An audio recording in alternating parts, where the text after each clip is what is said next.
नमस्कार मंडळींनो, आईच्या हातचा असा वरण भात का इतका खास लागतो माहिती आहे का? आज मी सांगत आहे ती एक गुपित गोष्ट.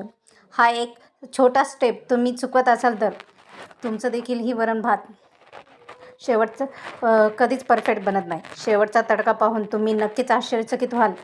गरमागरम भात, त्यावर साजूक तुपाची धार आणि साधं पण जादुई वरण, हेच आहे खरं महाराष्ट्रीयन वरण भात. त्यासाठी लागणारं साहित्य आणि त्यासाठी कृती आपण जाणार आहोत आपल्या किचनकडे. त्यासाठी नक्की चॅनलला लाईक, शेअर, कमेंट करायला विसरू नका. वरणासाठी लागणारं साहित्य: तुरीची डाळ स्वच्छ धुवून घ्या आणि तांदूळ देखीलही धुवून घ्या. कुकरमध्ये मी दाखवल्याप्रमाणे, व्हिडिओमध्ये दाखवल्याप्रमाणे तशा पद्धतीने आपण दोन्ही एकखटी शिजवून घेणार आहोत.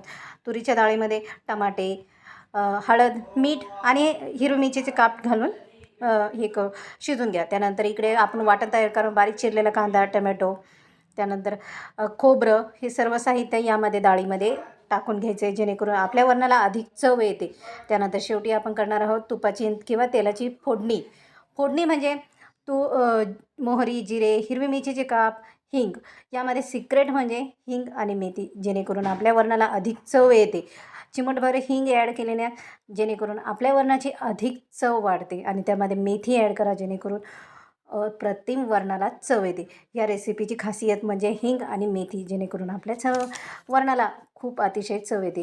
ही सिक्रेट टिप आहे. त्यानंतर तुपामध्ये मोहरी, जिरे, हिरवी मिरचीची काप आणि शेवटी हिंग घालून थोडंसं झाकण ठेवा, जेणेकरून आपल्या ह्या वरणाला चव ही लॉक होते आपल्या वरणाची. त्यानंतर शिजलेली वरणाची तुरीची डाळ यामध्ये ॲड करा, टाकून घ्या, ओतून घ्या. त्यानंतर 5 मिनटं झाकण ठेवून ते व्यवस्थित मिक्स होत्या.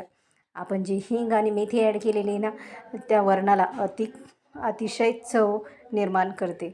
अशा पद्धतीने आपण हे वरण केलेलं आहे, त्यामुळे वरणाला सुगंध दुप्पट वाढतो.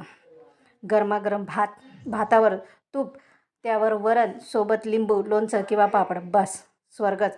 असा वरण भात आवडतो का? तर लाईक करा, शेअर करा आणि कमेंटमध्ये तूप लिहून मला शेअर करा. कमेंटमध्ये लिहा तुम्हाला ही रेसिपी कशी वाटली. या रेसिपीबद्दल माझ्या चॅनलला सबस्क्राईब करा. अशा नवीन नवीन रेसिपी मी तुमच्यासाठी घेऊन येणार आहे. तर वाट कसली बघतात मैत्रिणी, लवकरात लवकर सबस्क्राईब करून चॅनलला लाईक करा. पुन्हा भेटणार आहोत नवीन रेसिपीमध्ये. तोपर्यंत मस्त खा, मस्त राहा. तोपर्यंत बाय बाय.